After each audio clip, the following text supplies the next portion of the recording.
Kung hindi ka pa naka-follow, baka naman guys.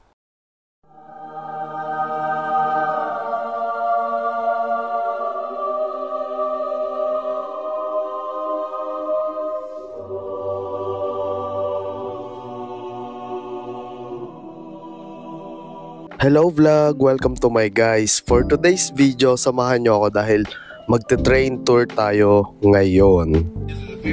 We should be there in a little over 1.5 hours. Just kidding, more like a minute and 30 seconds. Not far at all.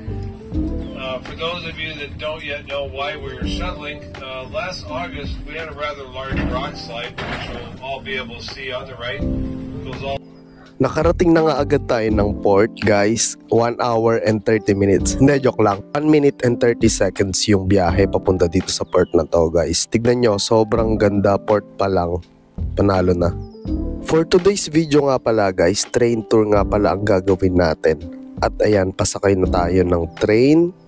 Naghanap na nga agad tayo ng magandang seat para sa magandang view. Yung tawag pala sa tour natin ngayon guys is White Pass and Yukon route. Matapos nga ang ilang anunsyo at ayun na nga guys, umandar na nga tayo agad. Ito na nga kagad yung pinakamagandang view natin sa spot natin ngayon. Siyempre, papayag ba tayong hindi tayo makakakuha ng mga magagandang klaseng shots? Ayan guys, nakalabas na nga tayo sa may pinakabandang likod para mas maganda yung mga kuha natin. Siyempre, proof muna na ayan, nakapag-train ka. Ayan guys, mas maganda na yung mga kuha ko ng mga time na yan. Tignan nyo. Guys, may pa 300 Gcash nga pala ulit tayo sa dalawang lucky winners. Simple lang ang kailangan nyong gawin. Subscribe nyo lang yung YouTube channel ko. Tapos, sagutin nyo tong tanong na to. Magkano yung nagastos natin sa buong tour? Yun ang tanong. Ilalagay ko nga pala sa aking YouTube channel yung sagot guys. After 4 days nga, i-spin natin yung mga pangalan ng mga nag-comment at nag-participate. Pwede nyong i-comment sa comment section ng FB page or ng aking YouTube channel.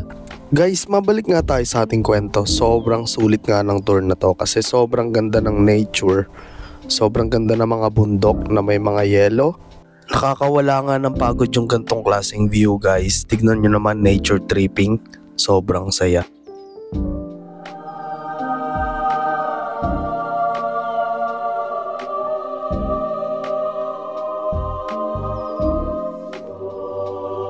Guys, shoutout nga pala sa lahat na nanalo sa aking first raffle.